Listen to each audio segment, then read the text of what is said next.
My country, 'tis of thee, sweet land of liberty, of thee I sing. Land where my fathers died, land of the Pilgrim's pride, from every mountain side, let freedom ring. I pledge allegiance to the flag of the United States of America and to the republic for which it stands, one nation, under God, indivisible, with liberty and justice for all.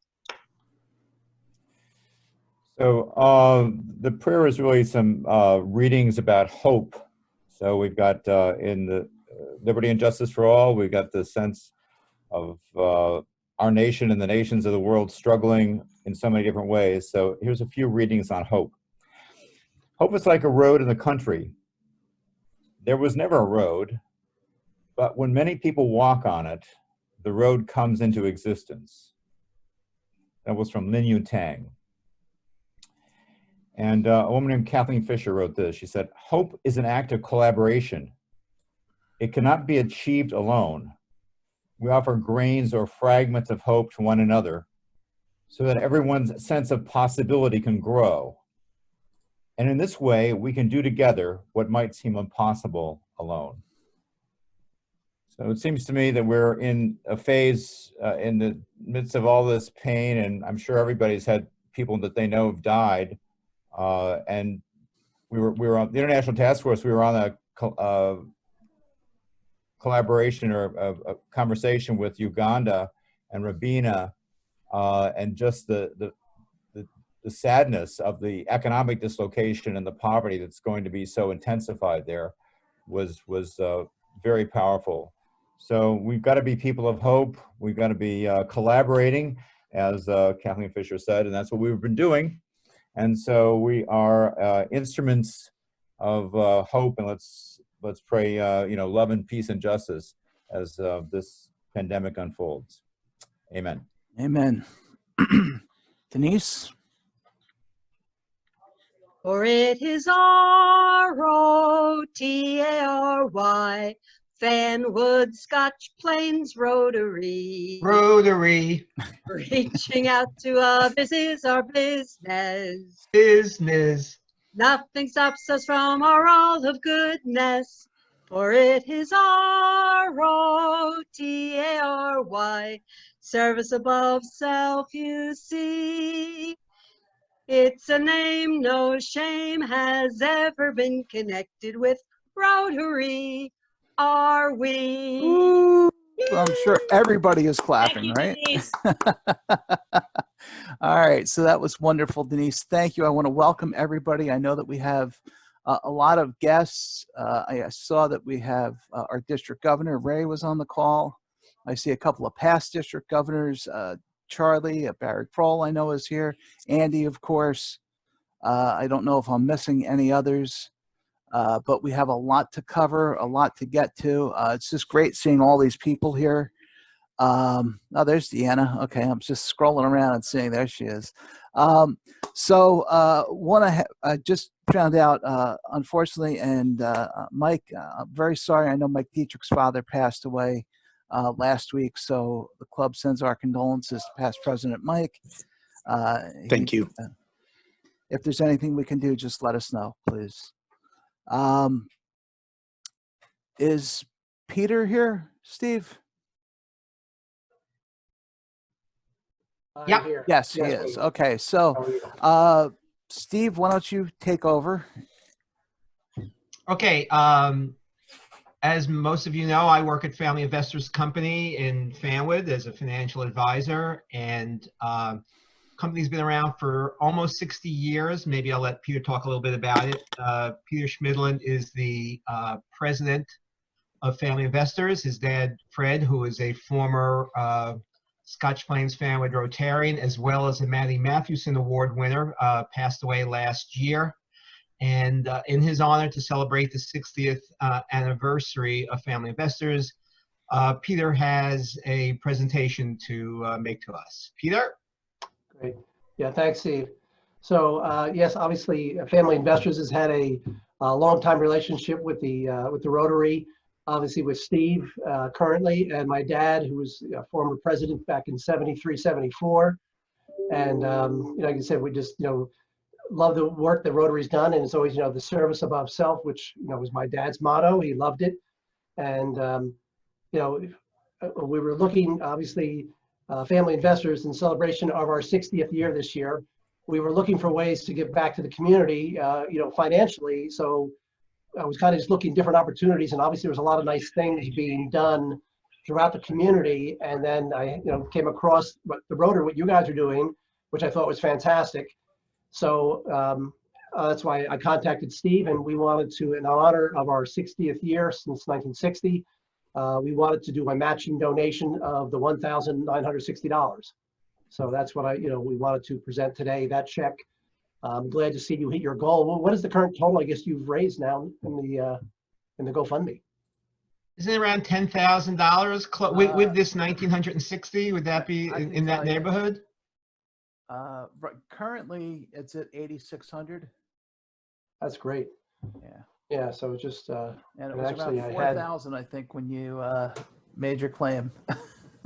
Thank you, Peter. It's very generous, Peter, and I, on behalf of the club and everybody, it's very much appreciated. Actually, so here generosity.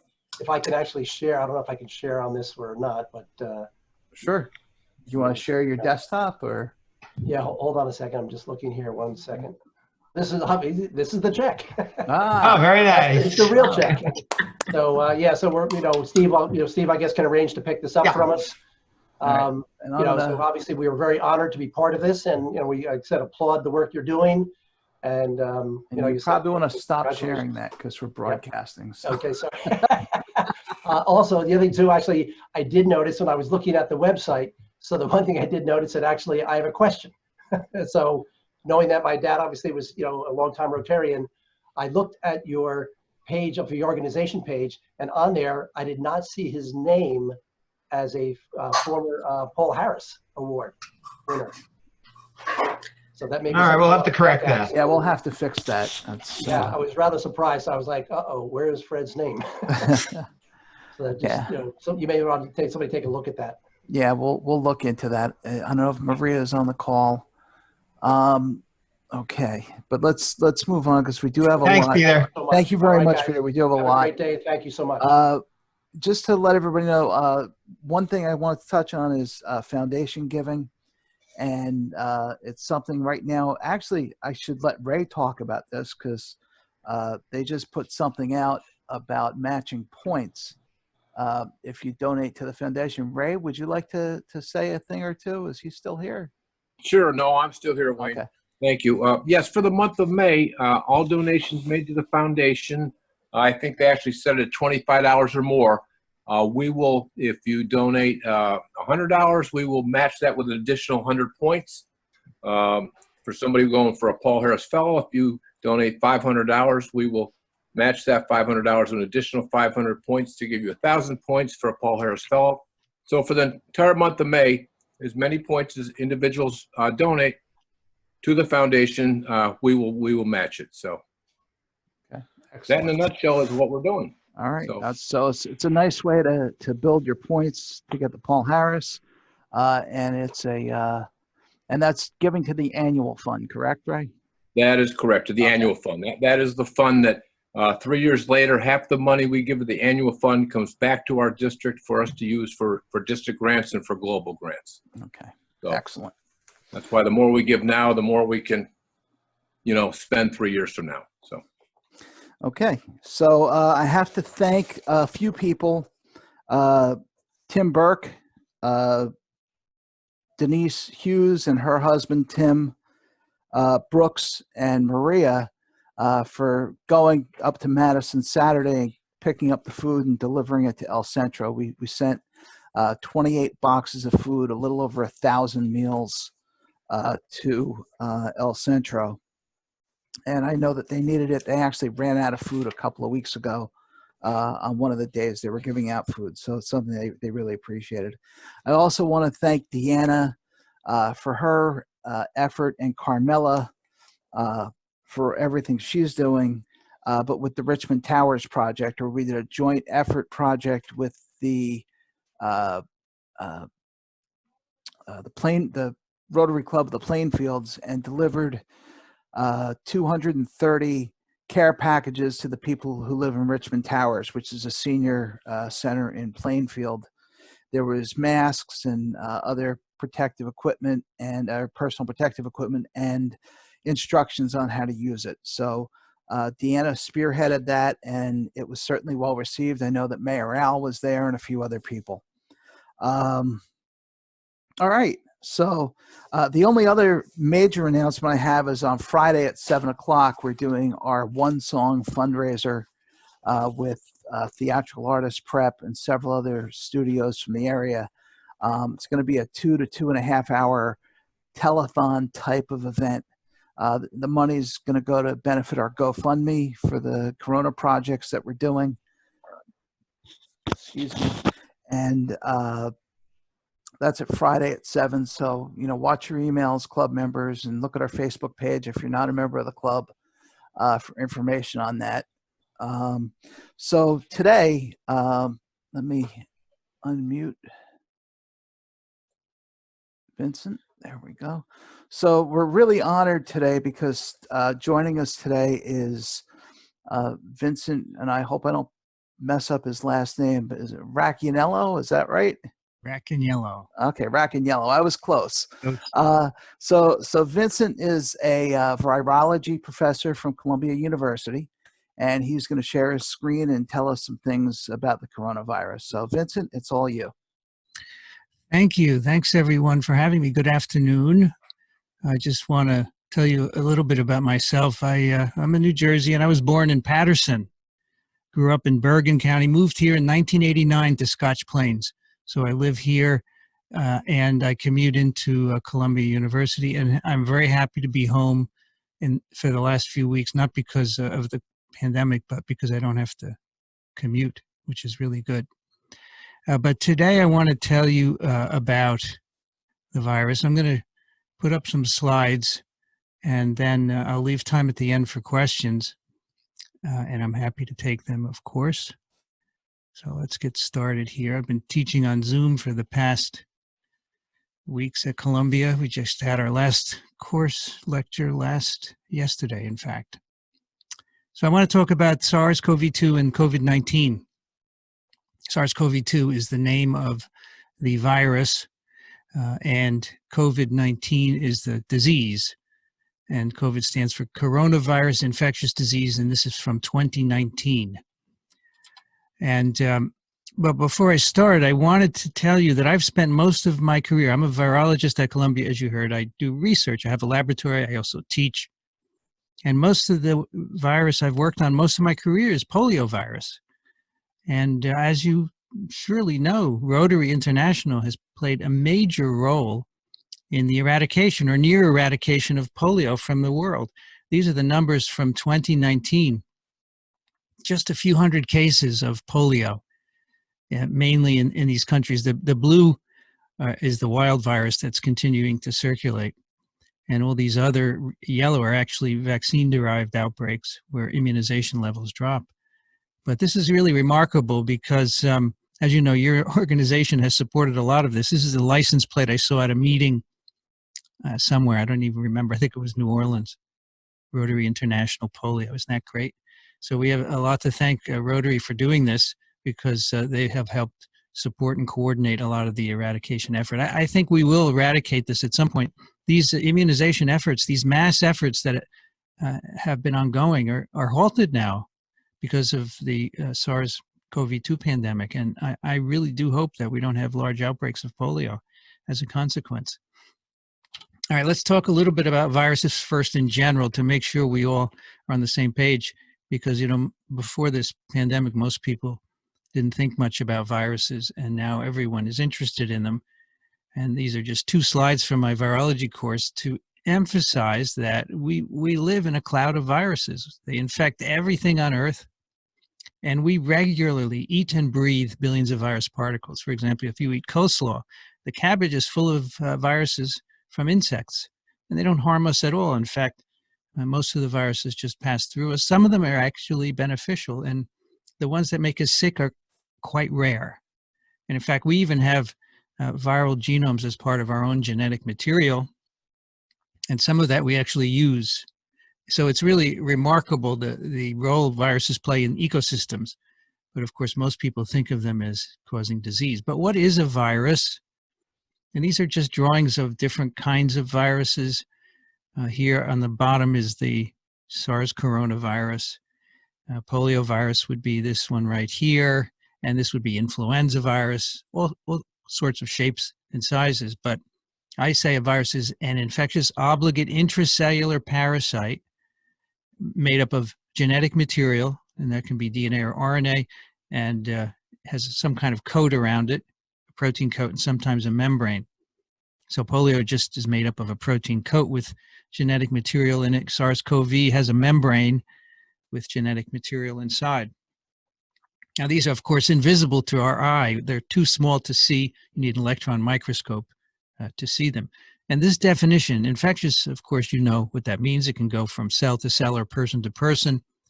Obligate intracellular means these have to get inside of our cells in order to make more of themselves. In fact, when a virus gets in a cell, it reprograms the cell to make more viruses, and eventually the cell will die. And a parasite, of course, means that you take away something from the host. And many people always ask, where did viruses come from? Well, in fact, they were on Earth. When the first cells arose, they arose with them. But here is something that maybe you didn't know. Every human virus you can think of, polio, measles, mumps, rubella, chickenpox, influenza, SARS-CoV-2, every one of them started somewhere in an animal and crossed over to humans. So SARS-CoV-2, of course, crossed over very recently. Polio, thousands and thousands of years ago. We think measles crossed from cows 15,000 years ago when we started herding cows together and raising them for food and milk. We got their viruses, and that's the way it happens. Humans are relatively recent on this earth, so we get viruses from animals. Now, SARS-CoV-2 started out as a bat virus. This is a fruit bat.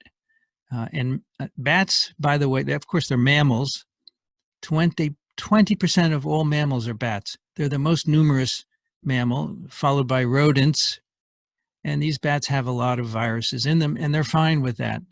The bats are completely healthy with many, many virus infections. And we know this because some people have sampled bats and looked for the viruses in them. And bats in China in particular harbor SARS-like viruses. SARS, of course, stands for Severe Acute Respiratory Syndrome, a name given to SARS-1 back in 2002, which first emerged in China. Infected about 8,000 people globally and then disappeared. And we've not seen it since, but highly related viruses circulate in bats in China. And SARS-CoV-2 is related to SARS-1. And both of them came from bats. In the bats, these viruses infect the intestine, which is quite interesting. In humans, of course, it's a respiratory infection. But in some people, there are gastrointestinal symptoms. It seems to have some of its bat properties with it. Now, these viruses, these SARS viruses, infect the respiratory tract mainly, but they can infect other parts of humans. And this is a little bit of information of how they're transmitted. The main way is respiratory secretions. And you make aerosols. This young lady, of course, is sneezing. And we all do this when we sneeze. We make a range of particles or droplets. Some of them are very heavy. As you can see, they fall to the ground very quickly. And some are very fine, and they can travel actually hundreds of feet. And that's illustrated here. So we make some large droplets, smaller ones, and then very, very small ones. The SARS coronavirus appears to be spread by these larger ones. That's why we say keep 6 feet distance, because the droplets fall to the ground quickly.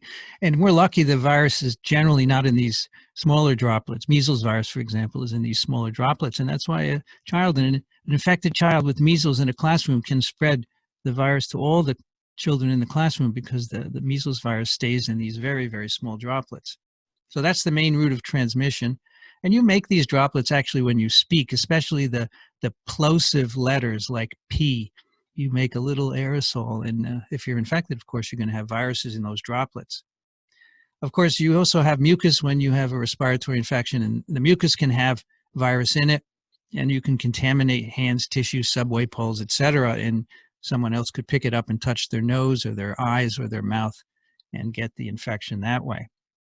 So typically you would inhale some of these droplets, and then the droplets would enter your upper respiratory tract, which is shown right here from the side. Here's your mouth and tongue. You have a palate on top. And, you know, the tract goes from the nose. There are these sinuses up on top here, lined with cells that the virus could infect if it went through your nose. Even if it went in your mouth, in the back are parts of the respiratory tract, of course, because the nose passages are eventually connected to the trachea and below. And this whole respiratory tract is lined with these cells, which are covered with mucus, and that's where the virus infects, this respiratory epithelial cells. And the virus will initially infect up on the top here. In most individuals, it causes a mild upper tract infection, which we call rhinitis, common cold, pharyngitis, laryngitis. And there are many viruses that do that. And for SARS-CoV-2, 80% of the infections are very, very mild, and many people don't even know they're infected. And that's the insidious nature of this virus. It can spread. It can be spread by people who don't know they're infected, and that's why you see suddenly explosive cases when we look for them. Unfortunately, in a number of patients, 20% or so, the virus goes down into the lung and can reach the alveoli all the way at the bottom where air exchange occurs. And those are the very sick patients who go to the hospital, have to have intubation in the ICU. And what's happening there is a combination of the virus destroying the alveoli, so fluids leak in from the tissue, and you're basically drowning because you can't exchange gases. But also the immune response against the virus, it seems to be over exuberant and contributes to the tissue damage down there as well.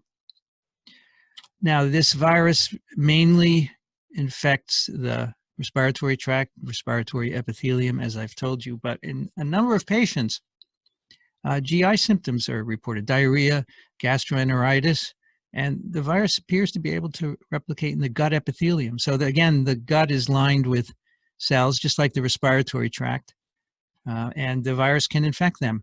And as I said before, this is probably a holdover from its days as a bat virus, where it exclusively replicates in the intestine of the bat, and it's shed in bat feces, which we call guano, by the way. And so now it is able to get in us, and then it's shed in human feces, of course. But we think that doesn't make much contribution to transmission. We don't think there's a lot of infectious virus in the feces. It's mainly respiratory secretions. And of course, now that's why we tell people to shelter, to wear face masks to prevent transmission and infection by that respiratory route. I just want to make a few comments on the origin of this virus, because this is a hotbed topic in the news, of course. These viruses all originate in nature, not from labs. No, I've been working on viruses for 40 years, and I've never met a scientist who could make any virus as good as this one at infecting people. They just don't have the skills. They don't have the knowledge about what to do. In fact, SARS-CoV-2, which is down here, is one of a number of coronaviruses that infect people. There are 4 at the top, 1, 2, 3, 4, with these odd names that cause common colds. And those all originated in animals. 2 of them came from bats, 2 of them from rodents. And these crossovers, we call these crossovers or spillovers, these happened hundreds of years ago. And, we have no records of it because there was no medicine then, and the records are poor. We think these crossovers probably caused pandemics like the one today, but the world's population was much smaller. There was no communication, there was no medicine, and so forth. And eventually they became common cold coronaviruses and caused very, very mild upper tract infections. These viruses, everyone gets infected with these almost every year. You're first infected as a child. You're usually okay because children don't get very sick from coronaviruses. Most don't. And then you build up some immunity, which doesn't prevent you from getting infected over and over the rest of your life, but makes it so that you will not have any disease. Then SARS coronavirus is part of 3 what we call epidemic coronaviruses. SARS emerged from a bat through a civet cat in the meat markets in China in 2002. That was ended in 2003, mainly because that virus causes very serious illness. Over half of the patients infected with SARS-CoV are hospitalized, where it's easier to control the infection. In contrast, SARS-CoV-2, 80% of the infections are mild and don't require hospitalization, and that's why it's easy to spread. MERS is still circulating. This arose in 2012 in the Arabian Peninsula. And this is a case where a bad virus infected camels. And camels in many parts of the world, dromedaries, the ones with one hump in the Middle East, in parts of Africa and Asia, they are all infected with MERS coronavirus. They get a mild cold, and in some cases they pass it to humans. Humans in many parts of the world use camels for pets, for racing, for food, and so they're close to them and they can get their infections. And these infections also can cause severe respiratory symptom. This stands for Middle East Respiratory Syndrome coronavirus. These don't go very far, these chains of infection. So camel to 1 or 2 or 3 humans, and then it stops. So this virus has never been able to circulate extensively in the human population. We have a few cases every month, and it hasn't become a human virus. It remains a camel virus. And that brings us to SARS-CoV-2. So it's the third among these epidemic coronaviruses. It's clearly a bad virus. We can tell by looking at the genetic information of SARS-CoV-2. It's almost identical to viruses that have been isolated from bats in China in caves about 1,000 miles outside of Wuhan. And how it got to humans is not known. You know, you can see the pattern here with all these human coronaviruses. They come from some animal through an intermediary, which sometimes we know. And for that, we don't know what the intermediary might be for SARS-CoV-2, but people are looking very hard. Now, one thing we have to understand is originally it was thought that this virus came to humans in a fish market in Wuhan, but that's no longer the case because the first cases were actually had nothing to do with the fish market. So we don't know how this got into people. People say, well, they eat bats, and you know, that could have been the source, but these bats in the country, their caves are full of guano, and farmers harvest the guano to fertilize their fields. And that's an easy way to get infected with a bat coronavirus. So it's not necessarily from eating these viruses. So I wanted to briefly talk about the tests for the virus. These are also in the news extensively. There are 2 kinds. There's a diagnostic to figure out if you're currently infected, right? If you have symptoms, you will have a test run on you, which involves polymerase chain reaction to look for the genetic information of the virus. And they'll either do a nasopharyngeal swab or take saliva. The nasopharyngeal swab is not very pleasant. We have to go all the way through your nose, all the way up here. It feels like they're going into your brain when they do this. Highly unpleasant. You sneeze, you cough into the face of the person doing the test. So it's now being determined if saliva would be better. There is a lot of virus in saliva, and that's a lot easier to spit into a tube, of course. And these tests have not been used extensively in the US. They should be, because they can tell you who's infected and who to quarantine. And in South Korea, they never shut down their economy because they did extensive testing, quarantine, and contact tracing. If someone's infected, they figure out all the people who have had contact with them, and then they quarantine all of them, and that stopped the outbreak. All they did was shut down schools in South Korea, and they've really limited it by doing extensive testing. And we could have limited the infection in the US if we'd started that in Washington way back in January when the first cases arrived. You know, at that same time, the virus was already in New York. And if we could have figured out who had it, we could have stopped the outbreak. And as you'll see, as we go back to work, we should be doing that more and more just to stop any new outbreaks that occur. There are also antibody tests where they take a bit of your blood and they look to see if you have been infected. When you're infected with the virus or any infectious agent, you make these proteins called antibodies, which are in your blood, in your tissues. They're defensive proteins, but we can detect them and find out if you've been infected sometime in the past, and anywhere from weeks to months or even years. And many of these are now rolling out. and you've probably heard a lot about whether they're reliable or not.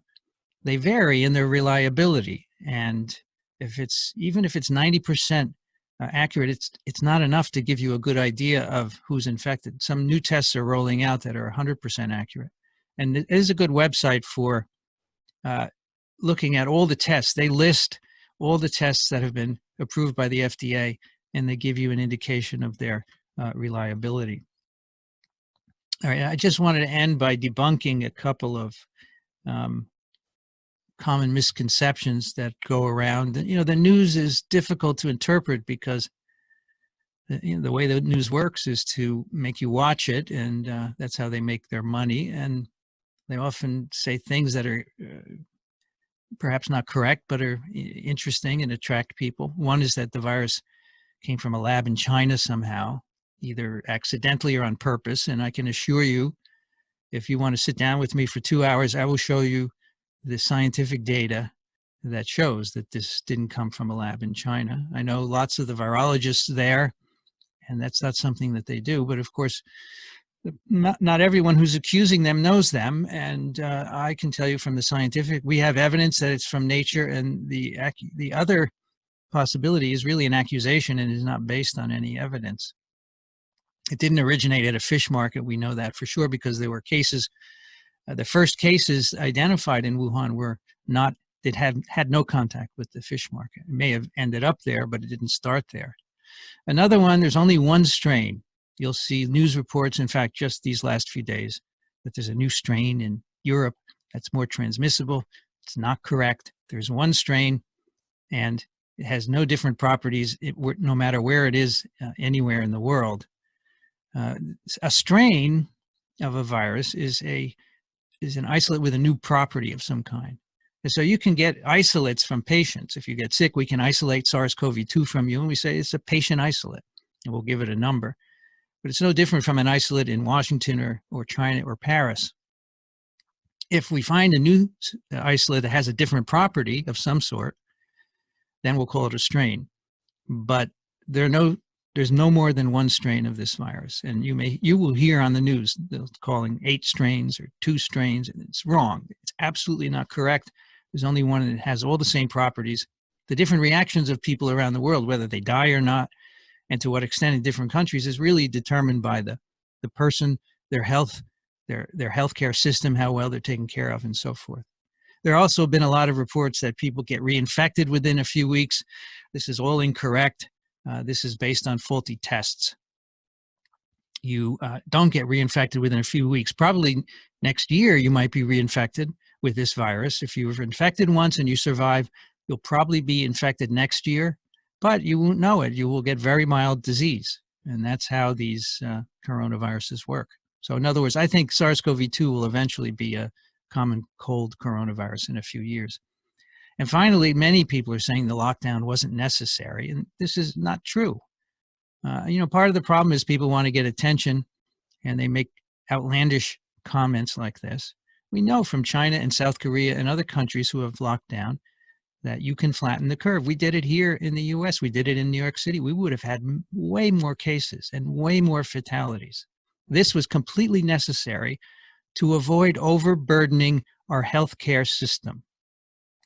If we just let the virus go through the population, the hospitals wouldn't have been able to take care of patients, and many more people would have died. So here's the epidemic curve right now. These are all the cases every day for the US, and you can see very low until about March, then it explodes. And now, we have a slight decline in the number of cases every day. And so in locales, depending on where you are, this is the trend. Clearly, the number of infections are going down, and states are considering now how to open. So what's in the future for this? I think the number of infections per day will be very, very low by the end of June. That's a combination of our sheltering, of population immunity, and the temperature going up and humidity going up, which knocks down that droplet transmission. However, the virus is still around. Just because you're not seeing cases doesn't mean it's not around. People are still being infected because there are a lot of susceptible people. And most of the time, we don't know that these people are infected. And so the virus is still around. As we go back to work, we have to be careful. We have to mitigate. And I'm going to tell you in my next slide how to do that. But I do think the bigger outbreaks will return in the fall. This will probably be a seasonal infection that will last through next spring. And then perhaps next summer we'll have a vaccine to prevent fall 2021 outbreaks. So these vaccines, this is a typo. It should be summer 2021, in my opinion. They're testing them right now, but they won't be available till next year. Some drugs may be available for the fall outbreak. There are a number in testing now, which look promising. And the future of this virus, as I said, I think it'll become a common cold virus in 4 to 5 years. It'll be a virus just like these common cold coronaviruses up here, cause mild symptoms. Once it gets through the entire population, by then we won't need the vaccine that everyone is working so hard on. But for now, we'll need it. And finally, the correct way to return to a normal life, normal in quotes, of course, because we're not going to be normal for a while. You can't just start up all activities. I think you all know this. You have to gradually return. You have to have businesses not have everyone come back. You have to space people out, maybe rotate who comes in. Good thing we're not having school this summer, because school is a difficult environment. We have a lot of kids in one room, very close together. But businesses have to start slowly. Restaurants, if they're allowed to open, have to start slowly. You'll have to do extensive face mask wearing for a while until we check on a weekly basis to see if we're having outbreaks. I do think we have to increase our testing. You know, this is not being recommended at a national level. It's up to the states. But if I were a governor, I'd be testing extensively. And then if you find a positive person, find all their contacts and quarantine them. And that's the way you keep an outbreak under control. That's what they did in South Korea. And as we go back to work, this is what we're going to have to do. Otherwise, we're going to have big outbreaks because the virus is still around and we have very low population immunity. When the population immunity gets to 70% or so, that is when 70% of people have been infected before and survived and or given a vaccine, then the virus will start to slow down. But until then, it's got lots of hosts to infect. I think we could have prevented this pandemic, actually, but it's a subject for another discussion. I think we could have had antiviral drugs ready to stop this outbreak in China, but we didn't, because mainly the way drugs are made globally is by companies who need to make a profit from them, and they saw no profit to be had in a SARS coronavirus vaccine until this one broke out. But there are now nonprofits driving the development of antivirals and vaccines for potentially pandemic viruses that no company will touch. And I hope these will make us prepared for the next pandemic. We need to develop pan-corona antivirals, a drug that would inhibit any coronavirus that came from bats. We can do that, and that'll make it ready for the next pandemic. So we'll also have to be doing extensive wildlife sampling to see what viruses are in bats and rodents and other mammals that we contact. Here in the US, for example, rodents have many viruses in them. Some of them cause respiratory infections. They're rare, but we don't really have a good sense of how many they're out there and which are dangerous. This is what we need to know. But, you know, in the absence of a pandemic, people are very loath to spend money to support this kind of work. And I think this experience tells us that that is not a good approach to keeping people healthy. All right, my last slide is just to show you my license plate, because if you see this driving around town, that's me. I've had this for many years. I didn't just get it in the current pandemic, but I am, have spent my life studying viruses, so I should have a virus license plate. Someone else has virus in New Jersey. I tried to get that. Love to find out who. I do a weekly podcast. I've been doing this now for 12 years. And when the coronavirus pandemic began, I have a physician on the show every Friday for 30 minutes. He talks about the clinical situation. So if anything, you want to hear that, listen to the first 30 minutes. Of course, it's free. I have also all my university lectures on YouTube for free. My whole course is there every year, and I just finished. So the whole set of lectures, if you really want to learn about viruses. And if you have questions, you can reach me here, and I'm happy to answer any of your questions. And of course, now I'm happy to answer And Vincent, there are several questions that came in. I'm just going to go through them here. Let's see. Okay. Let's see. If transmission is via cough or a sneeze, why did it take so long to mandate masks? Great question. So the CDC, starting in January, said don't wear face masks. I don't know why they said that, frankly. So they said it didn't work. But really, the reason was that there weren't enough in the U.S. to supply the healthcare workers, and they wanted to keep it for them. And that's a reasonable thing to do, but I think they could have handled it differently. So the CDC has faltered in several ways in this outbreak, and that was one of them, because now you know they do recommend the use of face masks. They have been for several weeks now. Other countries have used face masks extensively, including South Korea and China, and I think that really helps to cut down transmission. So if you wear them around and about, when I go out, I always wear one. I go to the post office often, I always wear one. And I think it's really important for protecting yourself. Okay.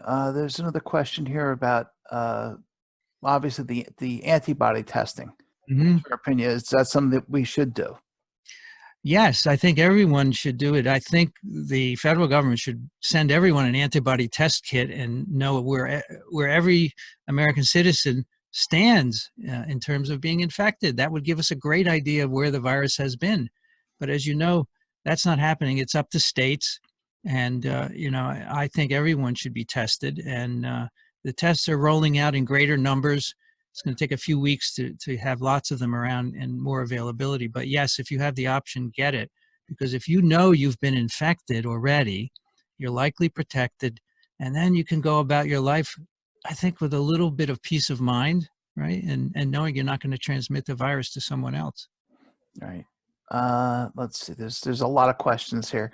If a building is left completely vacant for 5 days, does it need disinfection? 5 days should be enough so that any virus on surfaces will be inactivated. Yeah, so the virus does not remain infectious forever. Maybe a day or two on surfaces at the most. So yeah, that's one approach I've been telling people. If you don't want to disinfect, you can just close a room for a few days, and that should be sufficient. Yeah. And just to touch on that a little further, the Clorox wipes, are they really effective at killing this virus? Oh yeah, Clorox is great. I stop on the A&P once a month on my way to the lab, and I buy a gallon of Clorox, and I bring it to the lab, and we use it to inactivate all our viruses. We dilute it. I buy it at the A&P because if I buy through a scientific supply company, it's 10 times much. It's like $50 for a gallon of Clorox. So yeah, Clorox is great. Just don't drink it, please, right? Right. Not a good idea. Let's see. Okay. Here's a question about polio. Do you think that the anti-vax movement in developed countries could cause polio to reemerge? That's a very interesting question. I discussed that with someone recently. We have a lot of people in the U.S. that don't have their kids immunized against polio, yet we've never seen an outbreak here. And that's because they are protected by all the other people who are immunized, right? That's what herd immunity is. And that number that you need immunized to protect you differs for each virus. And for polio, it's lower than, say, for measles virus. So I think that's protecting everyone, even the anti-vaxxers who don't get vaccinated, for polio specifically, because, we have maybe 85–90% of the population protected, and that's protecting even the kids who are not immunized because the virus can't circulate. Okay. Let's see. What's likely to happen with the virus in a developing country with weak healthcare, with a weak healthcare system? So this is a big concern, of course, because they will have trouble doing anything. They can't diagnose it. They can't treat patients. It will move through those populations quite quickly and cause a lot of deaths, unfortunately. And unless other countries help, there was a huge outbreak of Ebola virus infection in West Africa in 2015, and many countries sent physicians and nurses and equipment there. built temporary hospitals, and helped them get through it. So that's what we would need to do in a country that can't take care of it on its own, for sure. Okay, let's see. Why, I think you sort of answered this, why we're not able to test on a wide scale like South Korea, which is basically the states don't have the money to do it. Is that the correct answer there, or is there something else? It's part of it. I mean, initially the CDC decided in January they wanted to control all the testing, and that was wrong. That was the wrong approach. The test they developed was flawed. What they should have done, I mean, we have dozens of companies in this country that can develop these tests, and they should have said, go ahead, make tests, and we'll validate them. And that's what Korea did, and that was a big problem. So. But now we have tests, and they're not being deployed properly because the states can't afford them. Yeah. Let's see. Here's a question about the Coxsackie strain in children. Mm-hmm. They just said, "What about it?" So Coxsackie viruses are related to polioviruses. They're the same family of viruses, as we say, and they are very, very common infections of children. They can cause very high fevers. They can cause rashes in the mouth, called hand, foot, and mouth disease, right? That's where they cause their rashes. And these circulate widely. Most kids get infected. Most kids are okay. And then you're immune the rest of your life. So we're not really doing anything about them because they don't cause serious infections.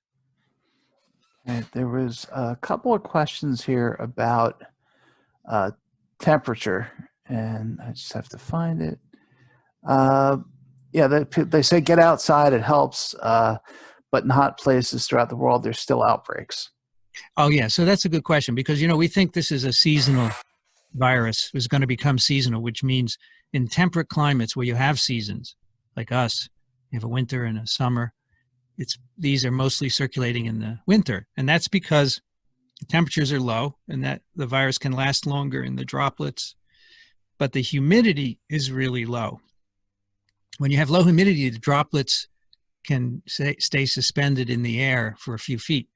In the summer, when the humidity is higher, the droplets absorb moisture and they fall right to the ground out of your nose and mouth. So that cuts down on circulation. So at the end of the winter, that rising temperature and rising humidity, together with the high population immunity coming from people being infected all winter, that knocks down transmission.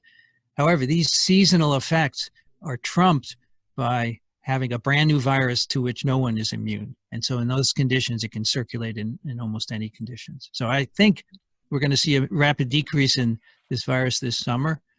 But because so many people are still susceptible, there will still likely be outbreaks here and there. Well, that leads to the next question, which is, will another shutdown occur in the fall? Or will we need another shutdown in the fall? I don't think we need to. I think there will be outbreaks, but if we handle this properly, we don't need to do it. And you should all be clamoring for more testing and contact tracing, because as soon as in a community there's a case, you find out who they've been in contact with and quarantine everyone, and that stops the circulation. That's what we didn't do back in January. So for that reason, we don't have to shut down again in the fall. In fact, I think we shouldn't, because it's, as you know, it's very disruptive on many levels.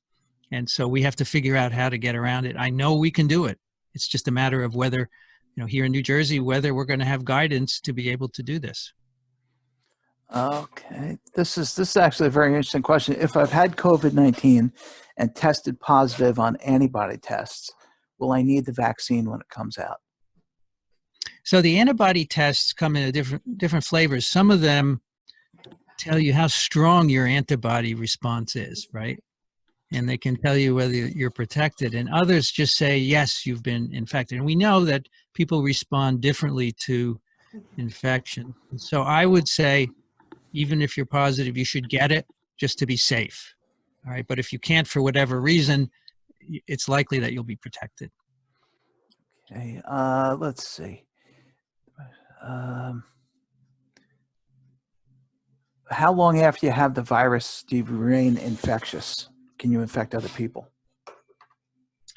So in the mild cases, the ones that are not in the hospital, In mild cases, probably 2 weeks.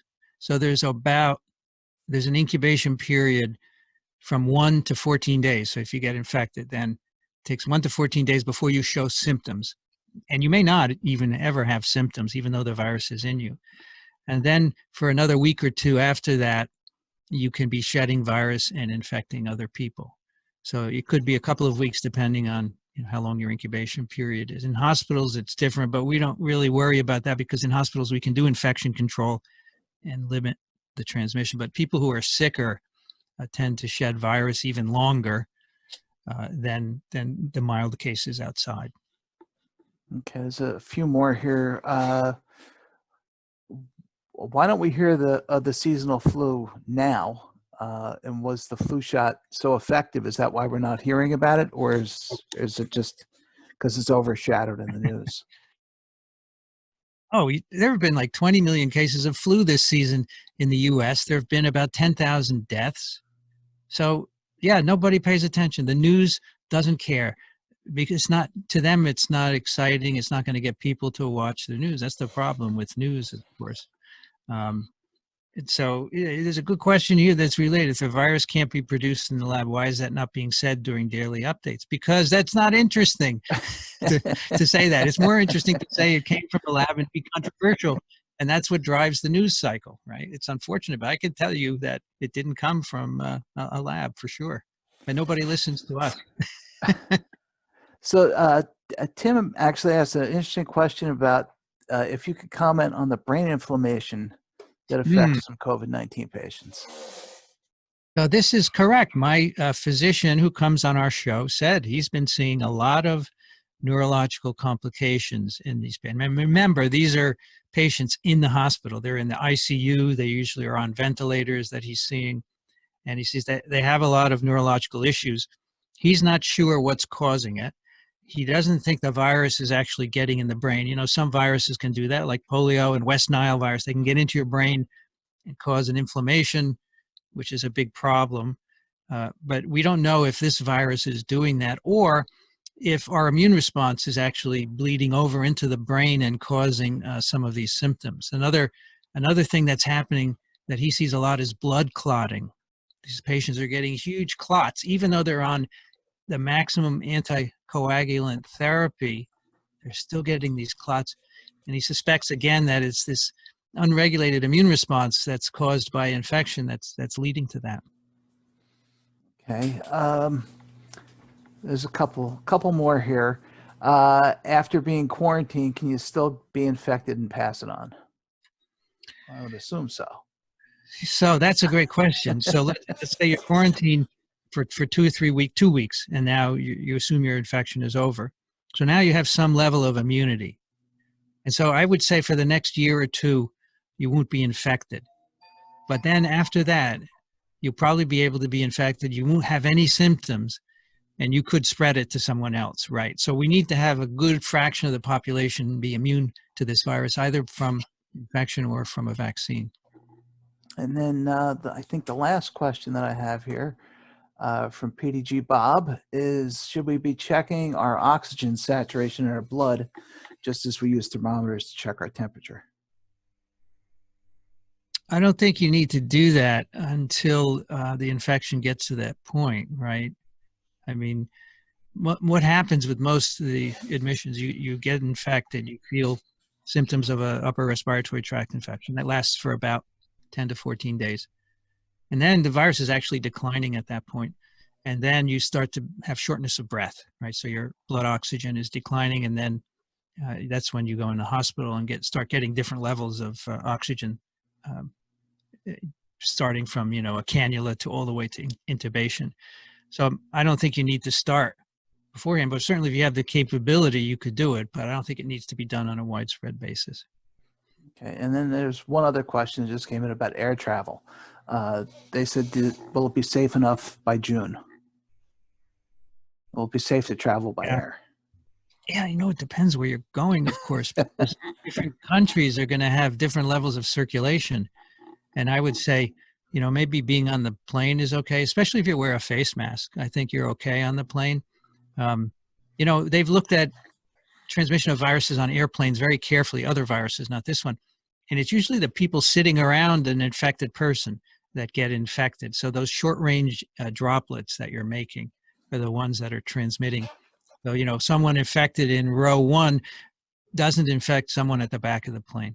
So if you wear face masks on a plane, that's fine. However, wherever you're going, that's the issue.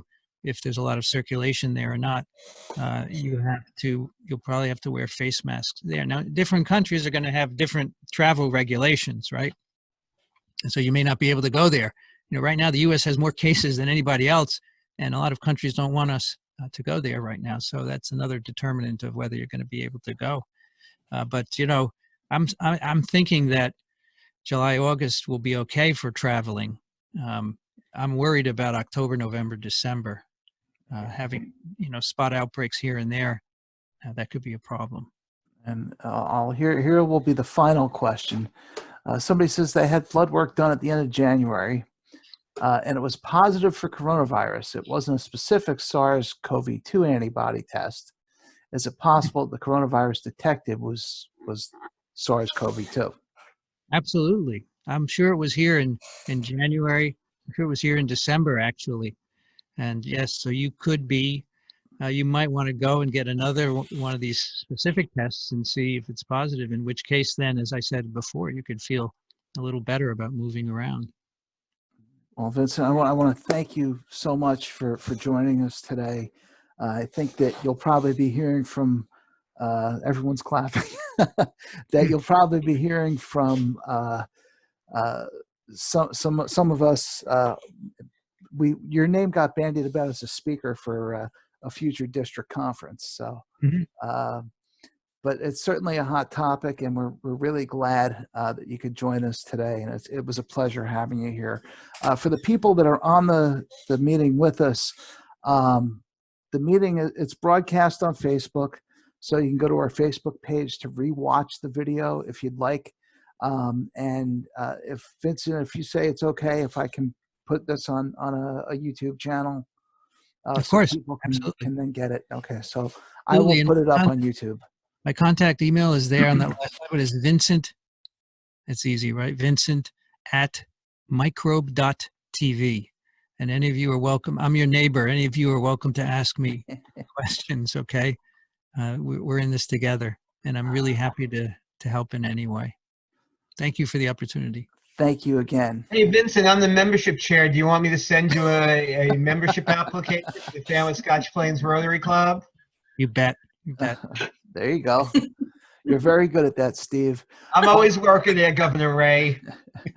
So since we have the district governor on the call with us, Ray, is there anything you want to add? Any district updates you want to give us? Normally I would ask Ann, but you're here. No, not really. This was extremely informative. I found it fascinating and answered a lot of my questions and actually confirmed a lot of my thinking. So I'm very appreciative of that. On the district level, all of our clubs are just moving forward and doing the best we can for our communities and our food pantries and whatnot. And we are starting a new food pantry initiative. We're going to try to bring in another truck within another month or so to distribute to our food pantries. And we're going to have a comedy night a week from Friday night, and the proceeds will go to support our food pantry initiative. So look forward to that. It's $25 per registration, and again, all the proceeds will go to combat food insecurity. So thank you. All right, excellent.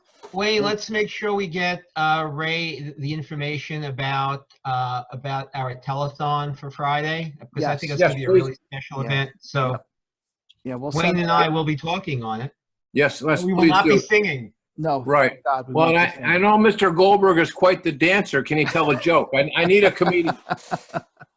Oh, I got a few. We'll check it out, Ray. I'll have to go through my brain. All right, we'll chat. Thank you. Okay. All right. I'd just like to say, Wayne, it was just extremely inspiring to help unload the 1,000 meals of food at El Centro, and I think the whole energy around our being able to bring in 100,000 meals is fantastic. And so grateful to Ray and to Ann and to the leadership that all made this all happen. So agreed. Bless me. Yes. Does anyone have anything else? Wow, we might actually end early for a change. We haven't been doing that with the Zoom meetings. I just want to remind everyone that this Friday, we are going to have our regular happy hour at 5:30 that we've been doing every Friday since the quarantine. They're a lot of fun. Sometimes Steve Goldberg comes up with some fun trivia questions for us. And everybody, it's BYOB. I'll be in the waiting room at the I guess for the telethon. I'm not sure what all this is about. Well, that's a couple hours later, but at 7 o'clock on Friday, it's the telethon, the one song telethon that one of our members who owns a studio that teaches. She is an actress, but she teaches young people acting and singing and dancing, and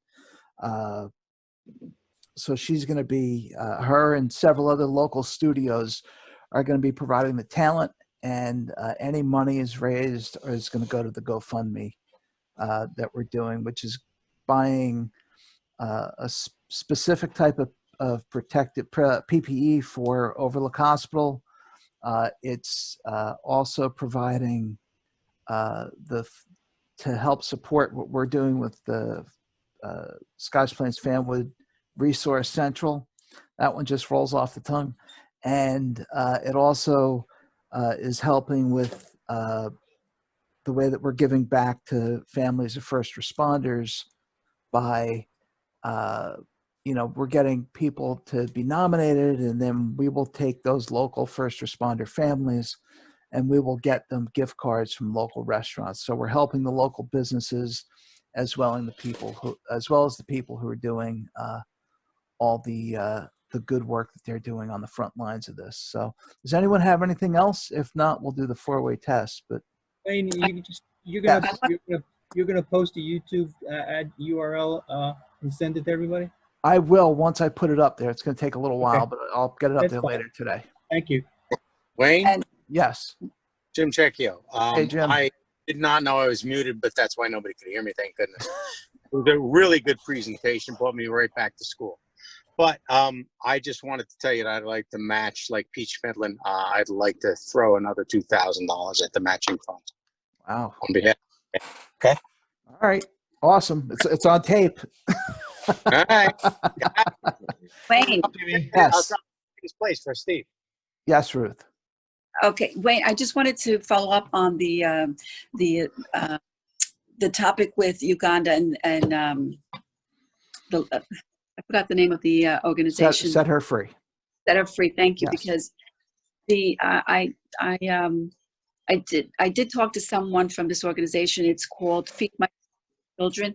They do have a project in Uganda where they provide distribution of food to different areas. But the way this program works is we, as an organization here, would collect a certain amount, whatever money is donated, whatever money we come up with, and then we purchase whatever that amount is in food, and then we organize a site where with a group of volunteers where we package the meals, and then they're shipped through this organization to that location. So it's a little more involved than what I'm saying, but it's an awesome organization which, as I had mentioned, our church had organized, and we fed 200,000. We prepared 200,000 meals for children and families in Uganda. So, if this is something that you would want to, look into, it's a little more involved than just sending them a check, as we had discussed. But if this is something that you would want to consider, then we could I can actually request a speaker from that organization come to visit our group once we're together and speak on it and give us more information, see if that's something that we would want to consider, because it really does bring a lot of people together, the communities together, and it's a wonderful organization and very reputable. And if anyone wants to look into this organization to get more information, website www.F as in Frank, F as in feed, M as in my, S as in starving, and C as children.org. So that's Feed My Starving Children. Okay, that's it. Excellent. Thank you, Ruth. You know, I just want to give the visitors an opportunity to just introduce themselves. That's the one thing that I always forget to do when I run meetings. So maybe what we'll do is, I mean, we all know Charlie. Do you want to say hello, Charlie, or everyone's waving at Charlie? All right. Hello, District Governor. Oh, your connection's not good. 2017, great presentation. You guys are rocking it. All right. It sounds like he's saying something good about us, but his connection is not very good. Charlie, your connection's coming through really poorly, so I'm going to mute you. Let's see. Lori, you want to just say hello real quick? Hi. I've been working with Carmela, who has been extremely helpful, helping me gather all sorts of things for nurses in the hospitals and for shut-ins here in, through my parish. I'm a parish nurse over at Holy Trinity, and she invited me and Father Anthony, who's a pastor of Holy Trinity, to join in on this unbelievably informative session. So thank you. You guys are wonderful. Wonderful. Thank you so much. Thank you, Carmela. You're amazing. Carmela is amazing. That's for sure. Oh my God. All I have to do is ask her for something and boom, it appears. She's okay. She's going to get a big head if you say such nice things about her.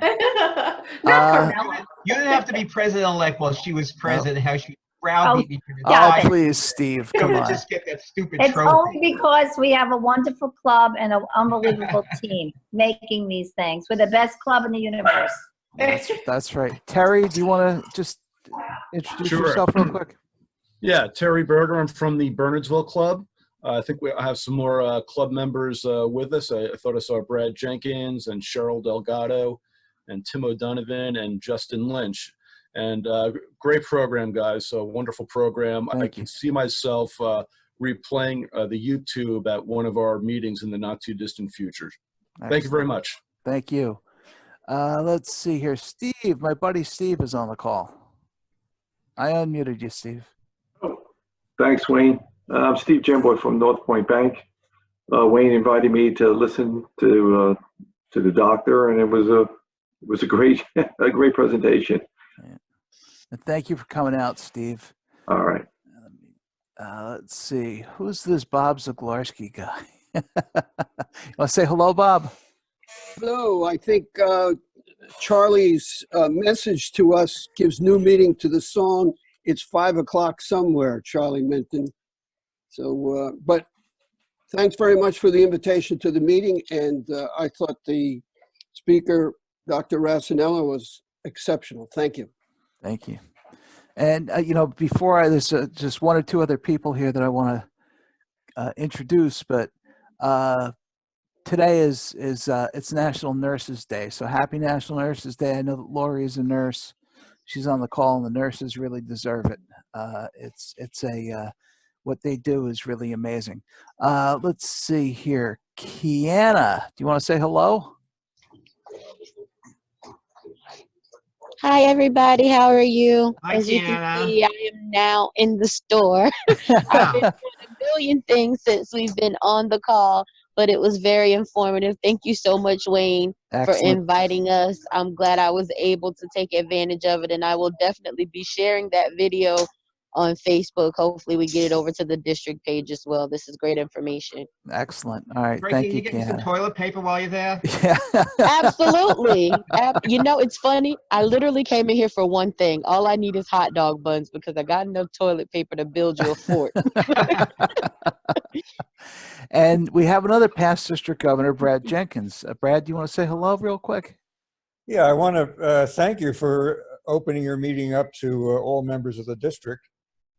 And I'm just wondering if I can get credit for this meeting. You'd have to ask your club that one. I'll give you all the credit you want. Thank you very much. All right. Well, I want to thank everybody for joining us. If there's no other important business, we'll do the four-way test. So that we're almost on time. Look at that. Of the things we think, say, or do, is it the truth? Is it fair to all concerned? Will it build Build goodwill and better goodwill and better friendships? friendships. Will it be beneficial? Beneficial to all concerned. All right, so ding.